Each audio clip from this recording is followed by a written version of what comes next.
I think that's the incredible thing about you, or one of the many, is to have that attribute of humility, to think, how could I be a Disney legend? And I think we all here can recognize the incredible achievements to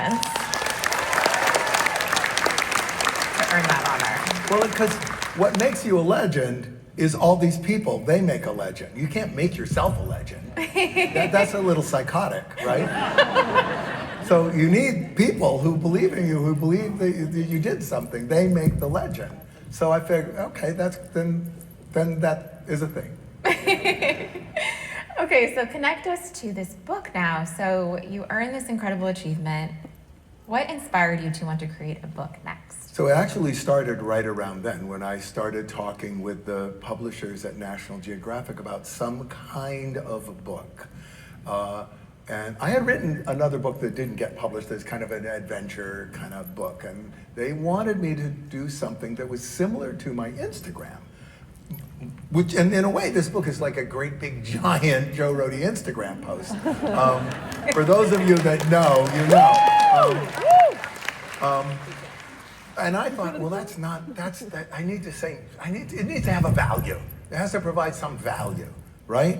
And so for me, this is a book for anyone, anywhere, who wants to collaborate in any way. How does that happen? How do you put people together and get them to be able to work together in a productive and unbiased way? And I have the experience of a career to be able to talk about that, both from Disney and from other experiences as well. So I thought, if I can take the idea of these essays, which is kind of what my Instagram, is very verbal Instagram, only limited by the fact that there's only so many words you can say. That is its only limit. Couple that and kind of attach it to an arc of an idea about creativity, about group creativity, about the purposes of creativity. So that's kind of the book. And you do it so well, and we'll get into it, but you wanted to really concentrate then on creativity and collaboration. And so how are you able to focus in on those elements? So there's a lot of books about creativity that are written for individuals. They're written, how can I be more creative? How can I improve my creative skills? And we have a cultural bias towards this idea of the singular genius, the great genius, right?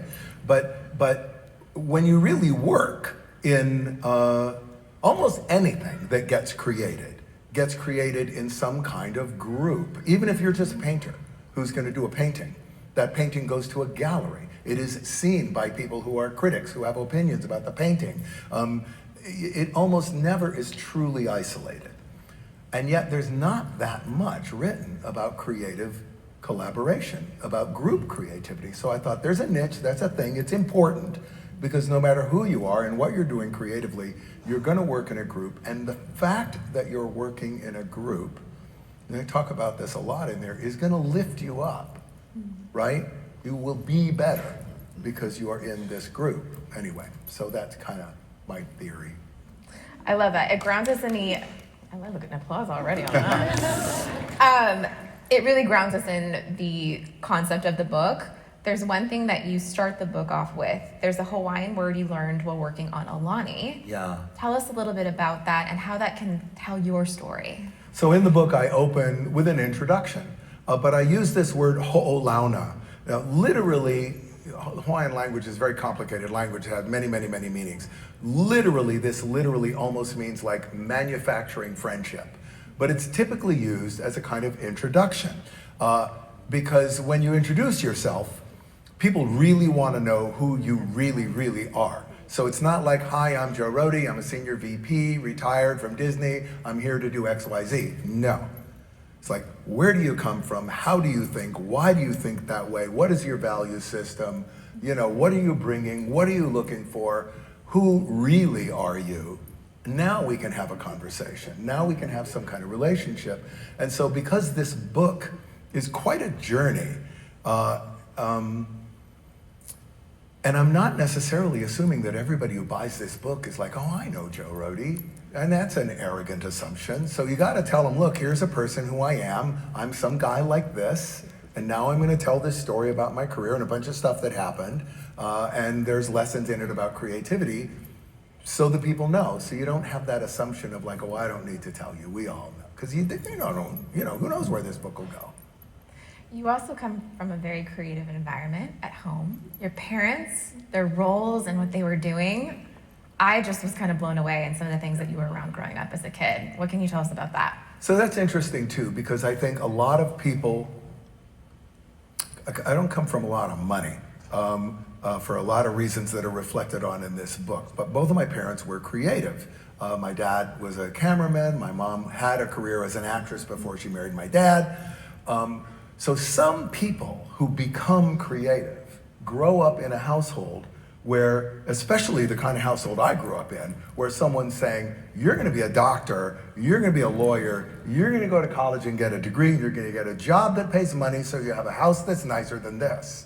So none of this art stuff.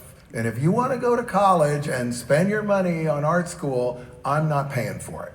So all those people develop this attitude about creativity as a form of rebellion, right? But rebellion is not a good placement for creativity, because creativity, in psychological terms, is the highest level of human intellectual achievement. Abraham Maslow's pyramid of, human development, creativity, it's at the top. So you can't be at the top if you're a rebel, because that means somebody else is at the top, right? So I was raised in a household where you were expected to be creative. You were welcomed as a creative person. You could do all kinds of creative things, and there were people showing you how they worked,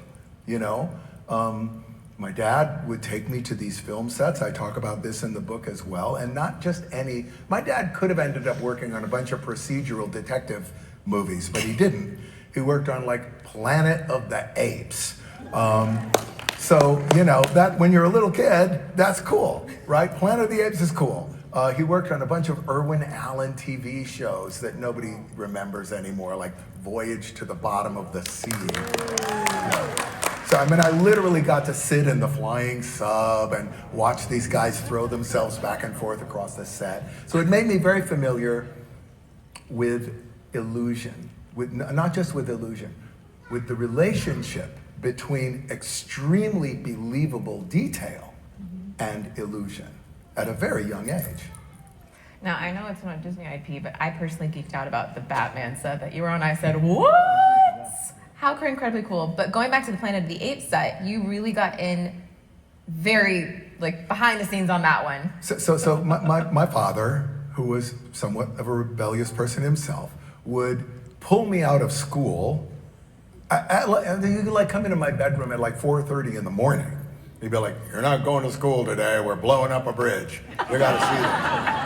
And throw me in the car and drive me out to 20th Century Fox Ranch, which was 40,000 acres of pristine land that 20th Century Fox bought in 1914, filled with all these movie sets, because nobody pays to tear them down.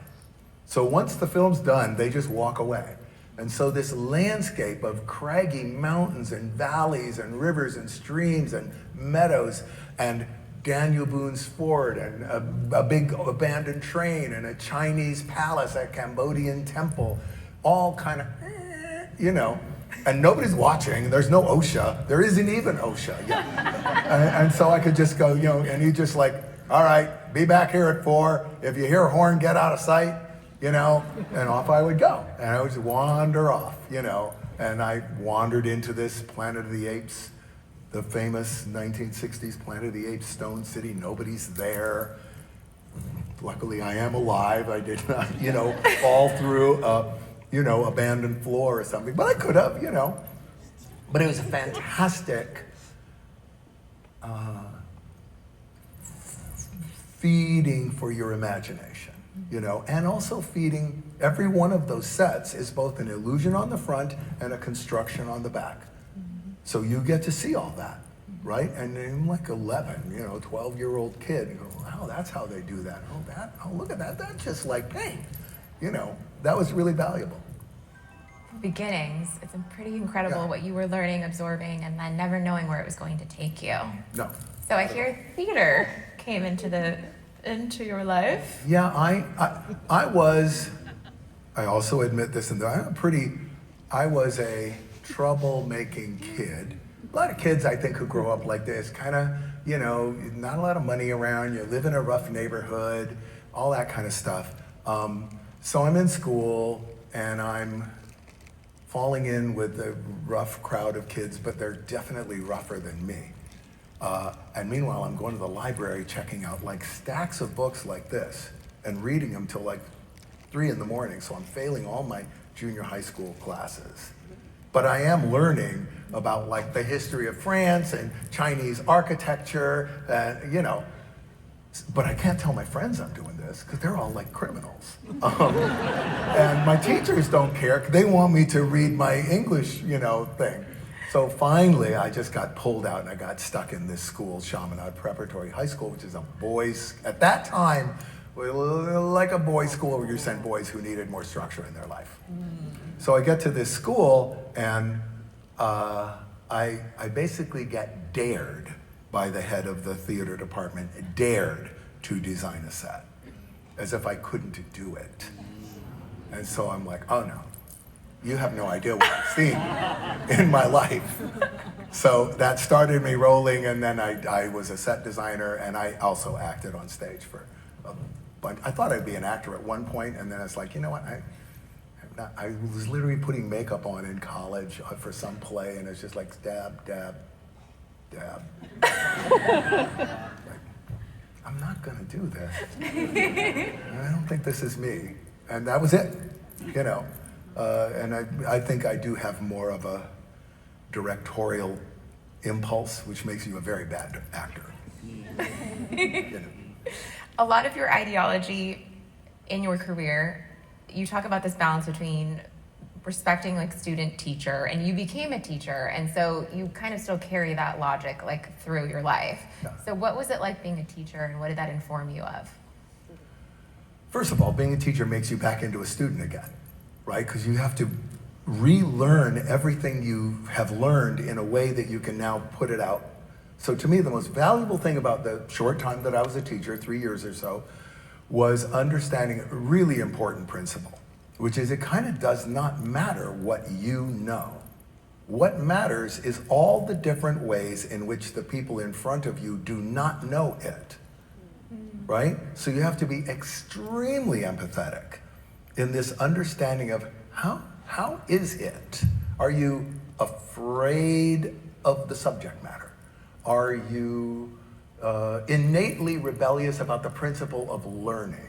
Are you a visual learner, not a word learner? Who are you, right? How is this information not coming through? So you can craft the information so that it goes through, right? Which is kind of what you do in any form of design. But I didn't know that because I was a teacher. And I had no idea I was going to ever be a designer either. I was going to maybe just be a teacher, and I just got harvested out of that classroom by one of the Imagineering executives and ended up at Imagineering. Oh, is that a good segue too? Imagineering, Joe. Yeah. Tell us how you got in there. I'm curious also too your first impression, again with like your experience up to that point. So I had never heard of it. You got to remember, this is an insanely long time ago, first of all. A very, very long time ago. So nobody had heard of Imagineering except as something you saw, once a while on the television set. And so this guy comes in my classroom. He was a big executive at Imagineering. He's like, "You're wasting your time here, young man. You should be working at Walt Disney Imagineering." And you can picture me, I like my hair's down to my waist, and I'm just a complete hippie. I'm like, the Disney company is never hiring me to do a thing. And about a year later, I thought, maybe I should, at least it's in the industry, So I put a terrible portfolio together. It was just embarrassingly bad portfolio, and I went and got a job interview, and I got a super entry level job in the model shop. So I walk into the model shop, which was about half the size of this. No, it was damn near the size of this room. Where the Epcot model was being built and all the shows are being built. And this is probably the high golden age of models, right? So this thing is full of gorgeous, giant models everywhere, really complicated models. Now, if you're in set design, you build models. You don't build these kind of models. These are like way outside my skill base. So I get there, I get my job, and I realize I can't do any of this. I have no idea how to do any of these things. And so I worked on the Mexico Pavilion. I could do rock work. I could do rock work, carvy kind of models, but not the little tiny windows that open and close no, can't do it.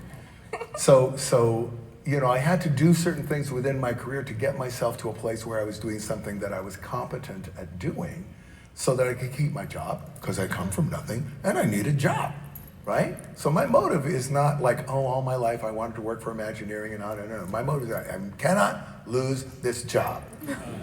And it's therefore I must do something I am good at, and this is not what I'm good at. So how can I migrate to somewhere where I'm competitively good at something? That was my early Imagineering career. I ended up in full-size production. I took the New Fantasyland. I worked on Pinocchio. I worked on Mr. Toad. I worked on Alice in Wonderland. I have little Easter eggs in those rides that are still there because we just checked when we went in. Only speaking facts today. I know, yeah. And then, of course, I was at the point where I'm going to get laid off because all the work is done, Epcot's done, everything's done. I'm like, back to my number one principle, I cannot lose this job. There is no other job I am competent at. And so I got picked up by Tony Baxter, who basically Tony Baxter deserves all the credit for my career, because I could have been like spray painting motorcycle tanks in the San Fernando Valley somewhere. So he brought me back as a concept illustrator. And that was the real beginning of the things that I did that actually relate to the rest of my career, concept illustration. And I worked on whatever Tony wanted me to work on for a couple years, which includes, I think there's a picture in the book of this one very, very early color painting by me of a Cambodian temple that would someday become the Indiana Jones ride. But it wasn't even the Indiana Jones ride at that. It was just that the haunted temple ride that's going to go by the Jungle Cruise somewhere. And I did a bunch of sketches and designs for that really early on, trying to sort of mimic Herbie Ryman. Everybody wanted to be like Herbie Ryman. Oh, I'm such an Indiana Jones geek, and you are. It's like your own Indiana Jones. You mentioned Tony Baxter. Marty Sklar was also there as well with you throughout the beginning of your career. Yes. One thing you highlight about him in the book is his approach to leadership, and how there were just moments where he would just walk through and pass through and connect on the day-to-day with anyone. Can you tell us a little bit about that? Yeah, there's a thing I talk in the book about the necessity of keeping a really flat organization for creativity.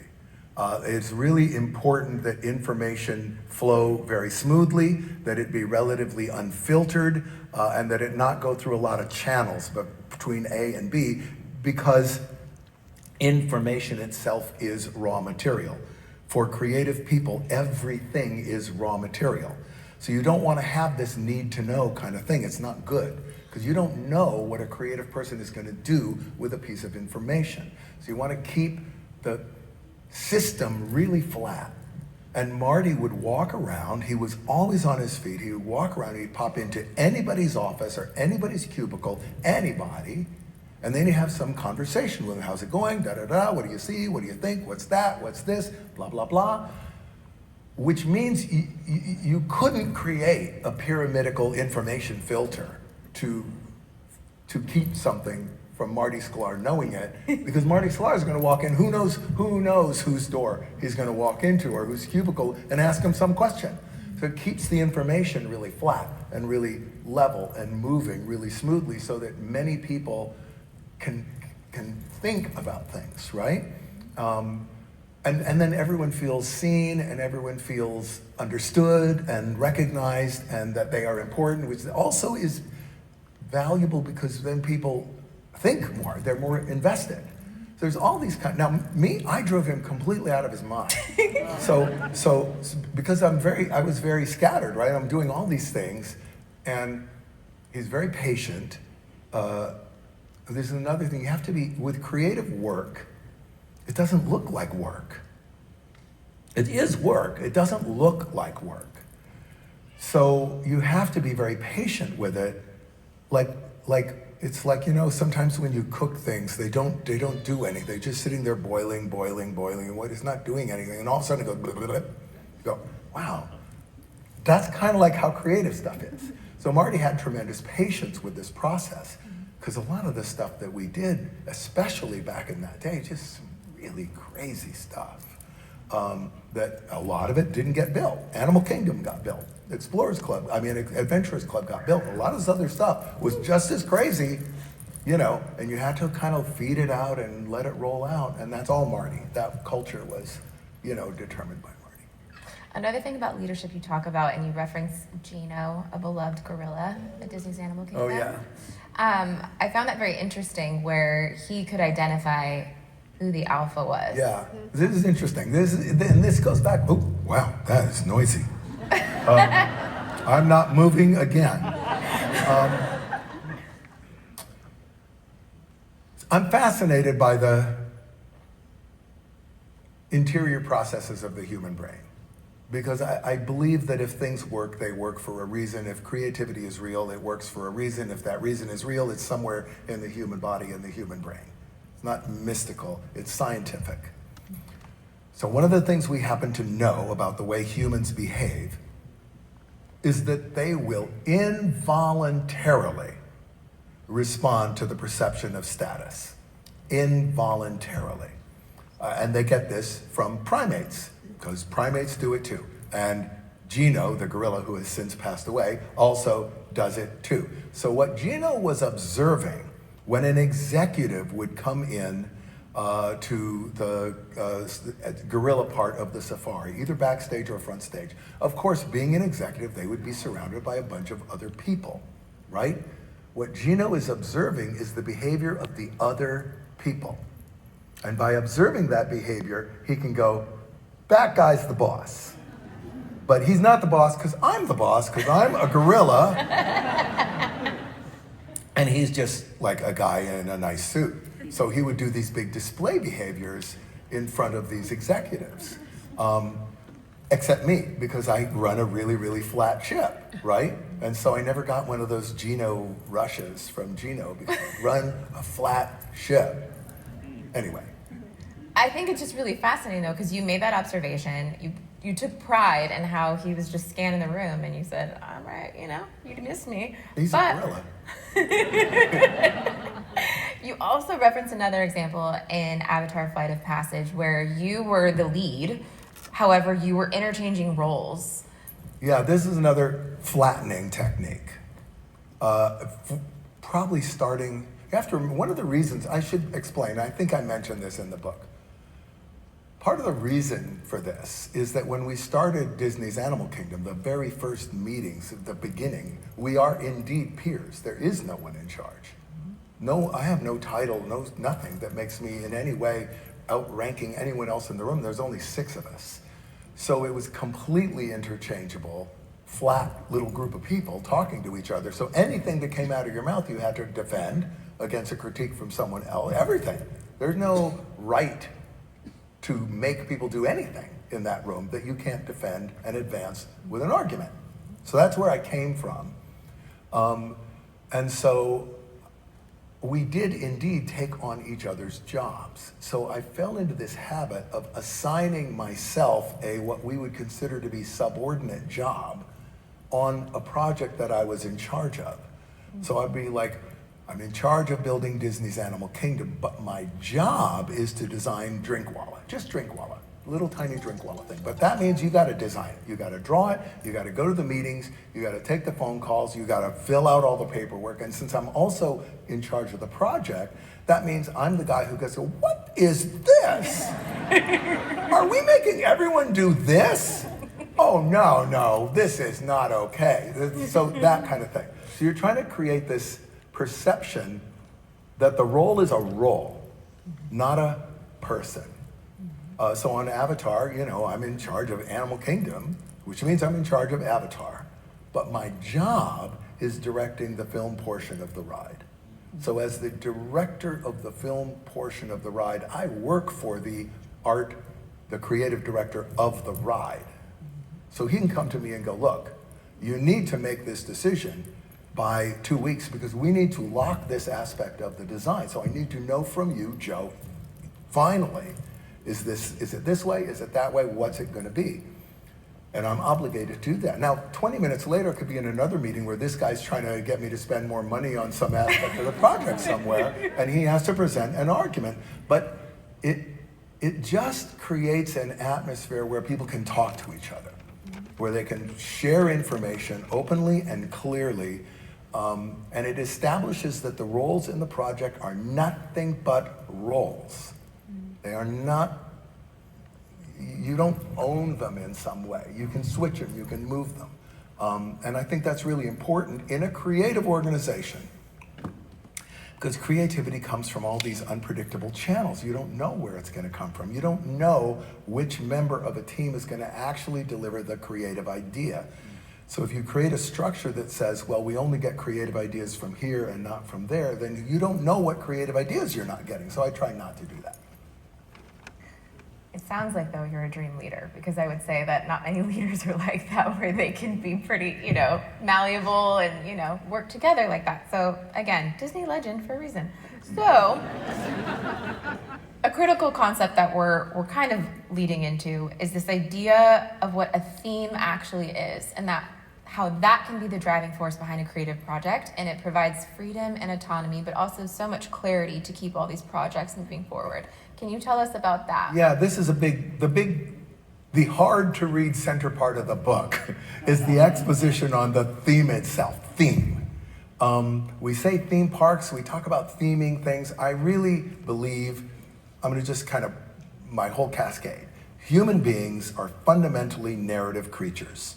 The very reality that we even think is happening to us right now is being narrated to us by our brain from a bunch of random signals that don't even arrive into your brain and nervous system at the same rate of speed. So you are truly assembling a story about what's happening to you right now. We are narrative creatures. Therefore, the organizational principles of narrative should be really useful in organizing any human effort whatsoever. And the central organizing principle of narrative is theme. Stories work not because of their plot, they work because of their theme, the fact that the plot reveals an inner idea, some kind of deep, valuable idea that's in the middle of the story. And so if you go to high school and they make you read some great novel, Great Gatsby, whatever they read these days, and then they make you try to derive, what is the deep inner meaning of Great Gatsby or Holden Caulfield? What are the themes running through this book? Themes, right? So if you instill the theme at the beginning of the project, you decide, thematically speaking, this project is going to be about this. And this is how we would ever recognize. I could do it right here in this room right now. So, okay. Now, unfortunately, all of you are well educated in this subject matter, but if you just track with this, like one of the founding principles of Disney's Animal Kingdom is the intrinsic value of nature, the fact that nature is an insurmountable, untradeable, superior value. So if I was going to create a product, a place that expressed the intrinsic value of nature as a central theme, is it more likely to be dominated by architecture or more likely to be dominated by landscape? Landscape. And if a landscape existed that was going to express the intrinsic value of nature, is it more likely to be formal or informal? Informal. That would be right. If there is a building in a landscape that is informal and dominant, and that building is also supposed to express the intrinsic value of nature, is that building more likely to be pristine or eroded? Eroded. If there was a doorknob,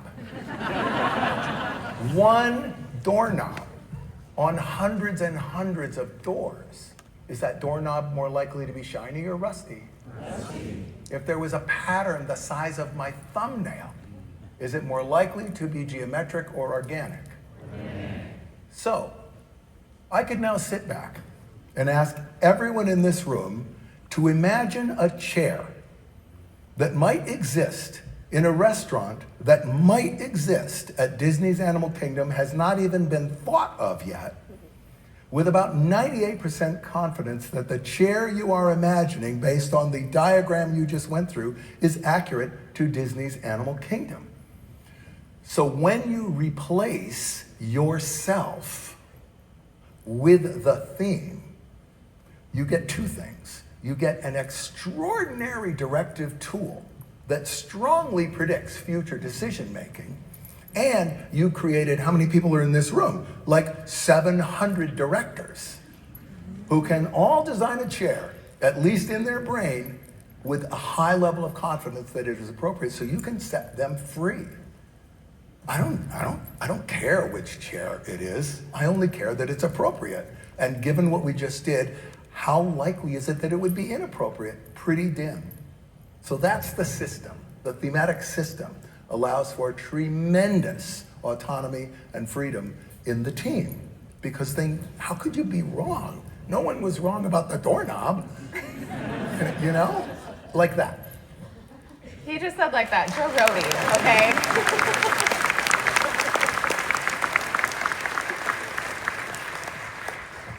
Okay, incredible to say the least. You have been mentioning the ensemble creative in and of itself. So I am curious about that. You describe a creative ensemble as a single virtual creative person. Curious how this applies to the development of the tree of life. I mean, that's a good example, right? I have this notion, again, back to this issue of books about creativity. So you're buying this book about creativity because you want to be more creative.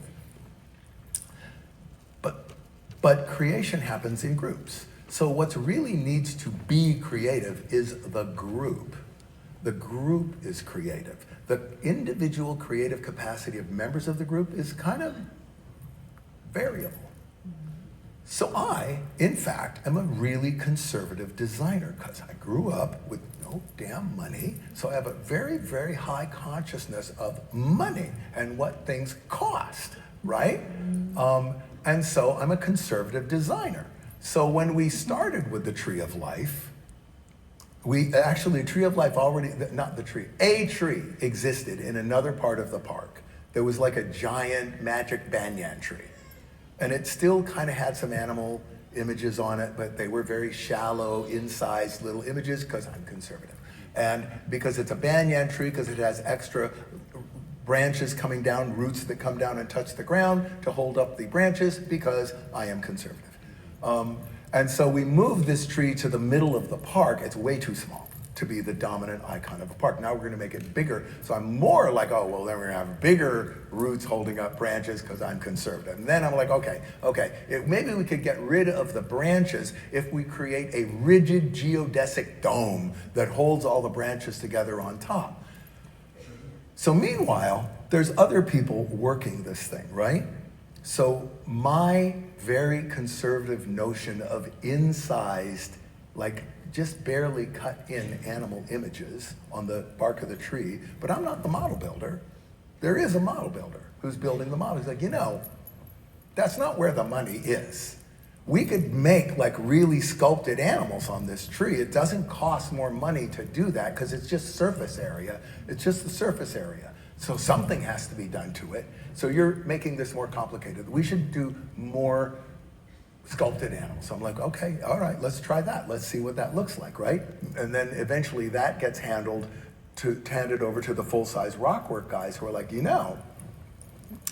we could also make all these animals simultaneously look like the bark of the tree, because it just doesn't, and so we're going to do that. All that stuff is moving on its own. Meanwhile, at the other end is a guy who comes and goes, look, by the time we design branches strong enough to hold up a geodesic dome covered with artificial leaves, they will be strong enough to hold themselves up. So you don't need the geodesic dome. By the time this decision was made, these branches were largely designed. And so we had to rotate them to make them not look so rigid, right? We could get rid of the dome, and then we do the leaves, and then we invented these flexible other branches, and the tree looks 1,000 times better than it would have looked if people just did what I said. That's not how you lead creative projects, right? That's not, that's like,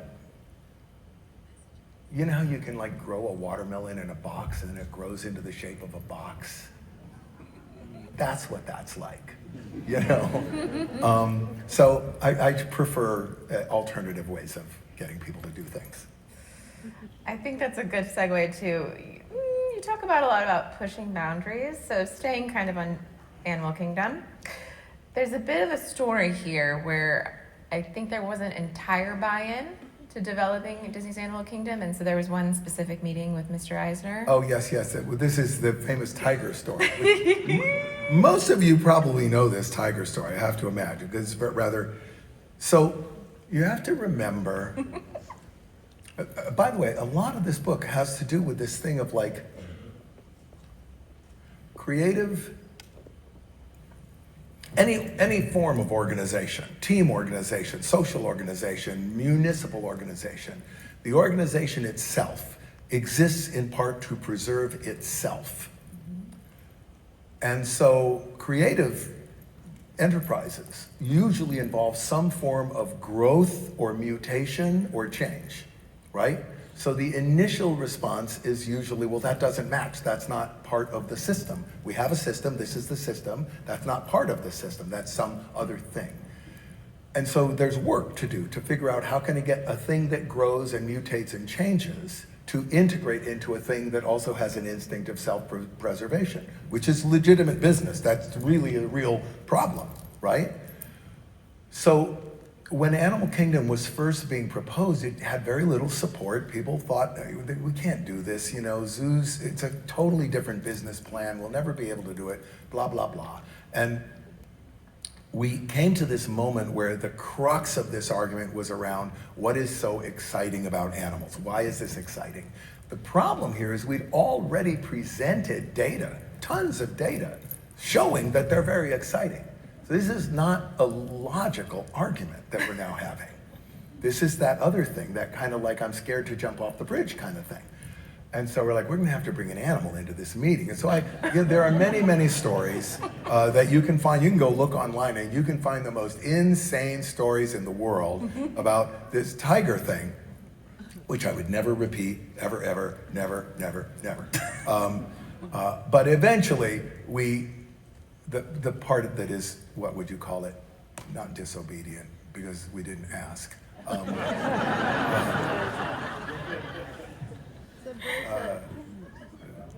Anyway, the point is you have to do things sometimes that you're not asking to do. And so we brought the tiger to this meeting with Michael Eisner and pretty much the entire leadership of the company to make a point that the presence of animals is exciting, and it's not a logical point, it's an experiential point. But we did not ask to do it. We did not tell anyone we were doing it, we just did it. And I did get in trouble for doing it. I would get in trouble. This is another, like, you know, you have to be willing to get in a little bit of trouble, you know?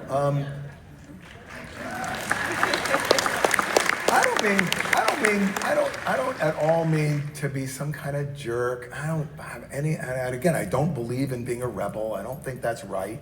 I don't like that role. I just think that you're helping a system that otherwise will become too rigid. You're helping that system to remain agile and productive and to be able to grow. And to do that can involve pain. It just can involve pain, right? Because growth can involve pain. Growing up involves experiences that can be painful. And you do them because you want to grow up, right? Disciplining children can produce sorrow, you know, but you do it because you want your children to become productive adults. So the role of a creative person in any organization, in my opinion, is ultimately the parent. That is my opinion.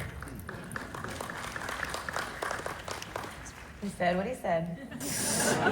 Okay, so there's also this idea, because the creative is very also mindful of the audience. Like, this is obviously going to be something that we have to find a balance, you say, between expectation, predictability, and surprise. So we have a tiger that's in the back. I'm just kidding. Okay, so I'm curious about this approach. Can we talk about how this applied when you developed the Adventurers Club, which was your first real autonomous design job? So I got this job because this is also all told in the book. So I'm only going to tell you a little bit of it because I want you to buy the book, and otherwise we would spend the rest of the time telling this story. I got this job from Rick Rothschild to design this club that they thought was going to be a magic club. And they thought that it would just have this kind of decorative gloss, just a decorative layer that would make it look like an adventurers club with some masks and spears and stuff. And Rick had been over to my house where there are, guess what, masks and spears. And so he's like, oh, you'd be great for this. And because it started out as a very simple assignment, like a decoration, like almost like a set decoration assignment. I had no experience. I hadn't done much of anything, right? So, but the moment we start working on it, all the rules start changing internally, right? So our expectation of the job we thought we were there to do starts mutating the moment we engage the project. You know, scores of professional magicians are too expensive to bring in, so you're not really gonna have the magicians. Well, then what's the show gonna be? Well, we still have this adventure motif, and on and on and on, this weird cascade of one thing leading to another, that has to do with us as designers and the balance of expectation. But then when you flip that upside down, there was something very deliberately being done with the Adventurers Club because of where it sat. So we were designing something that was indeed playing against the expectation of the audience. This is a long time ago again, remember, this is a long time ago when everybody was young, or many of you were not born. And so people are in a theme park, and the theme parks that they are in, if something moves and talks, it is an audio animatronic robotic figure of some kind, which means it's scripted, it says the same thing over and over again, like that, right? Actors have scripts, and they do scripted stuff. You know, that's what they do. They deliver scripted lines, blah, blah, blah. That's how it all works. It's very predictable, all that. Almost everything I see has been designed in a studio. It has that sort of idealized quality to it. All of these things are true. So now I walk into this nightclub where a giant head on the wall starts talking to me, but it really is talking to me. It like knows my name already. How does it know my name? And it's like we're having a conversation about my fiance. How do you know she's my fiance? Because 2 minutes earlier, you're talking to some actor who's in the room who's talking to you, and now they disappear inside the walls and they're operating this head. So people are really, really, it's not like it's the most inventive. Puppets are not the most inventive thing in the world. They've been around for a long time. But in the context of this setting and the expectation of people coming, really surprising. So you have this kind of living character prototype thing going on. And people, I think part of what made it popular was how it played against A Day in the Park, and then thematically. You know, we talked about this, the theme of the Adventurers Club was not really adventure, it was belonging. It was all about belonging. If you watch the little arc of the story about the kind of nerdy little guy who's trying to become a member of the club, and this whole little story about belonging, and then all the anthems and all the secret handshakes and all this, we're trying to make all these people feel like they belong somewhere, right? And that the somewhere they belong is really special. That's what it is. That's a theme, right? And that just comes through in the details. You can hear the passion about that project, and clearly from the audience too, that was I mean, very it's been beloved. closed forever, you know. Very beloved. But it was really cool, and it lasted. It had like 19 years, a 19-year run. That's pretty good for an improv theater. Can't complain. It's a great run. Yeah. Another thing you talk about is we're talking about all the excitement, Yeah. the what has happened in terms of all of your accomplishments. Sometimes I imagine in the beginning, as you mentioned the tiger tail, there might be a little bit of what you describe as dissent. So feelings that are challenging the hope. I'm curious if you can tell us how this applied when you first heard about Avatar coming to a theme park. Oh yeah, okay. I am a creature of diagrams. So this book literally has diagrams in it. And one of my diagrams is this organizational diagram that incorporates dissent. That when you build a team, you don't build it according to pyramidical distribution of roles. You build it around affinity to the core theme and the means of expressing the core theme. So someone on that team is going to be like a devoted advocate for the big idea of the story that you're trying to. Someone's going to really, really love it.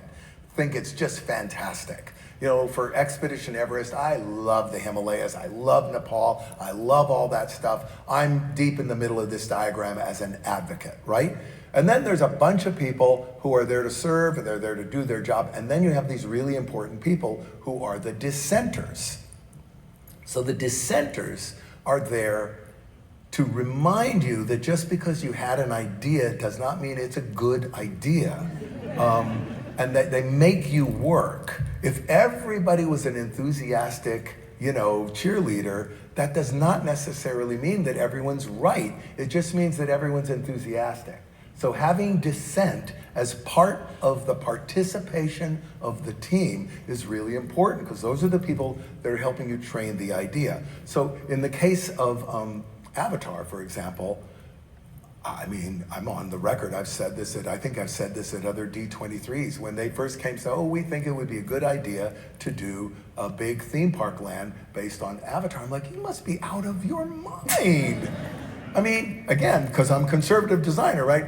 Everything's gigantic. Everything floats. There's no gravity. The key characters are 12 feet tall and they're really skinny, so it's not like a guy in a suit. It's all organic, so there's no economy of scale of anything. Every piece of steel, every piece of plastic is all custom designed. It's crazy to do this. They're like, well, we see you've given the matter a lot of thought, so you're going to do it. Right? And so away you go. So now I'm the guy sitting there going, we can't do these floating mountains. That's just crazy. That's crazy. We should try doing those arch things, those big, weird arch things. We'll do that, right? That seems more feasible to me. So let's work on that. Everyone's like, that's boring, Joe. Like, no. This is going to work. It's going to be really cool. So I'm like the guy going, pull it back, right? And my team, like, these arches are boring. And we've sculpted them. We have a model. There's a picture. There's a model. But they are kind of boring. But that wasn't why we stopped. We stopped because they were just as expensive to do as the mountains. And so at that point you go, okay, I'm wrong. I'm just wrong. I am wrong, right? It is no more difficult to do these big floating mountains than it's going to be to do a cantilevered arch half the size of the St. Louis Arch leaning over sideways. So let's go try to do the mountains. So you have to have an open enough dialogue to be able to talk about this, or we just have arches over there right now. And they'd be really expensive arches that nobody thinks is very cool. I imagine that might have been the reason, the inspiration behind putting that as the title of the book, Floating Mountains? Some of it, yes. Floating Mountains means a bunch of things. So it's multiple things. By the way, where's Melody? She thought of the title. There she is, right there. My wife, Melody Malmberg, ex-Imagineering, a writer and editor in her own right. This is her title. It's meant to mean a lot of things, and you will see that as you read the book. It refers to kind of just the act of a magician to be able to float a mountain, right? That is magic. It refers to the project with the floating mountains. It refers to the Himalayas, which are, if you've ever been to the Himalayas, and I talk about this in the book, they appear to float. This is an important thematic point. So you're looking at these mountains.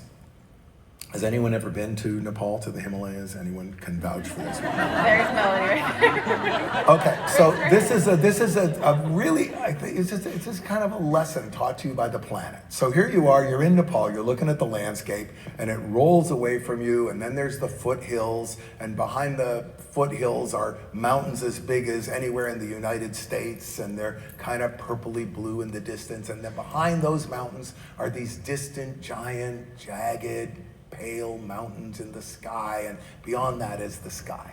And you look at that for 2 or 3 days thinking that must be the Himalayas. That's not the Himalayas. They're up there. They're up there. They're higher than the clouds that are higher than the furthest away most giant mountains you can see. And they're crystal clear, like looking at the moon. So they don't look like they're back there. They look like they're here, because there's no atmosphere between you and the top of those mountains, and there's tons of atmosphere between you and a mountain that's 35 miles away.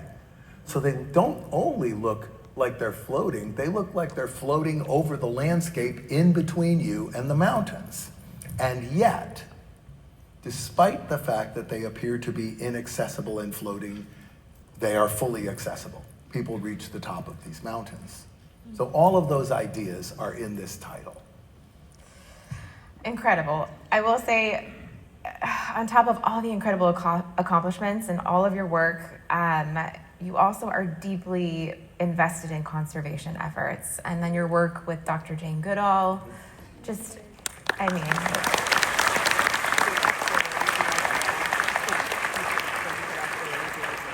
So one of the themes I know you mentioned about Disney's Animal Kingdom was that there's action also required of a guest or just anyone who visits.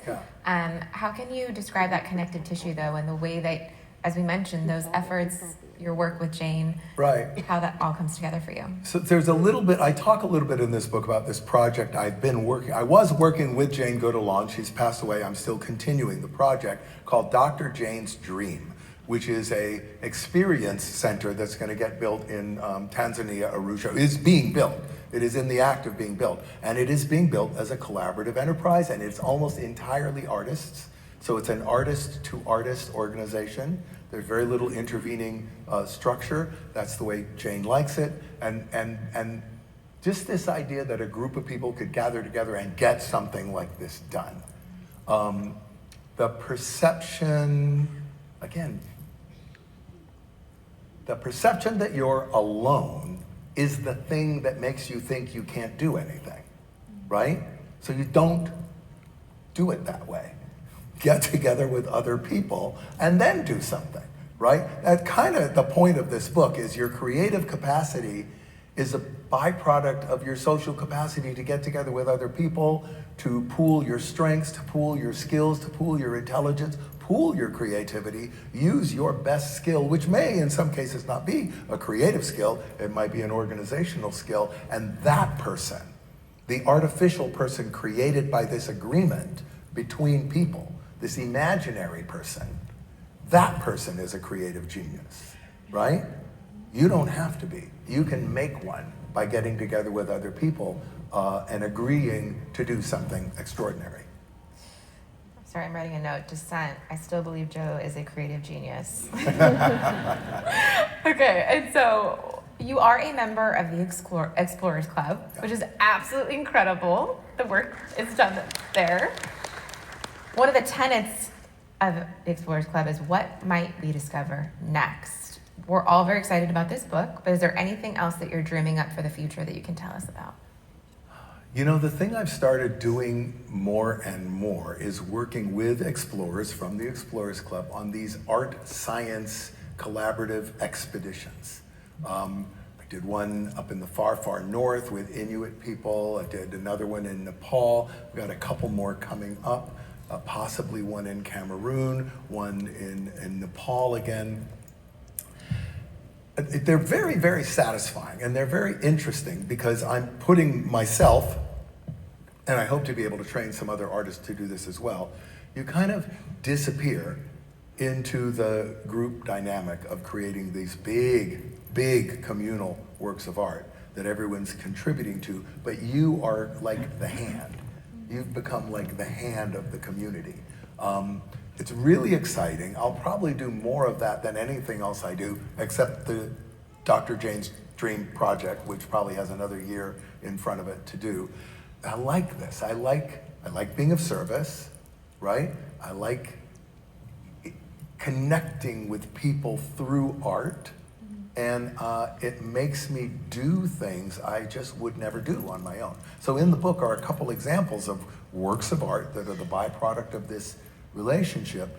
What's interesting is they don't look anything like each other, right? This one with the Inuit are really comfortable with all these extremely esoteric, non-material ideas. Oh, you know, we're gonna make a fluid, smoky line to express oral tradition, and we're gonna, you know, just really esoteric. So it looks very abstract and very modern. And then the Tibetan people are like, I want you to do a picture of a lady, she's milking a yak, the yak has a white face, there's 2 calves, one is brown, one is white, and she's wearing a red belt. And you just do, okay, that's what you want, here it's gonna be. But it means something. But it's not at all like we're gonna do a thing about the seal, and the oil in the lamp comes from the seal. So when you have the light that is coming from the lamp is really coming from the seal, so there should be like a seal inside the oil in the lamp. None of that, you know. So it makes it really interesting for me because I just never know. You never know what's gonna happen. I really like that. Incredible. Okay, so we actually have a few audience questions. Okay. I know we're almost running out of time. I can do it. I can talk to you all day, Joe. It's so hard. Okay, so the first one we have from Frank D. How do you know when to stop refining something? Can you give me an example of what that could be, or example of that happening in the real world? Almost anything. Well, obviously, any work of art that gets done because somebody stops. You know, creative people will keep going and going and going. So to me, this is part of that exercise of empathy. You have to kind of go, if I wasn't me, the guy doing the work, if I wasn't in love with my own work, and I just saw this, is this enough for me to get the big idea? Do I get it? Do I understand it? Do I feel an emotion? Do I have an idea? If I do, we're done. And if we want to do more, we need a really, really good reason why. A really good. I have a chapter in the book about that, about, you know, silhouettes and shadow puppets. Once something is emotionally and cognitively effective, it is dangerous to take it further because you could disrupt its emotional and cognitive effectiveness by over-developing it. So you have to be very sensitive you have to imagine you don't know anything, and you're just looking at it. Like, does it work? Does it make me feel something? Does it make me think something? We're done. Kind of like that. Okay. Danny asks, you spent decades making things that didn't exist before. What is the difference between imagining something and believing it can actually be built?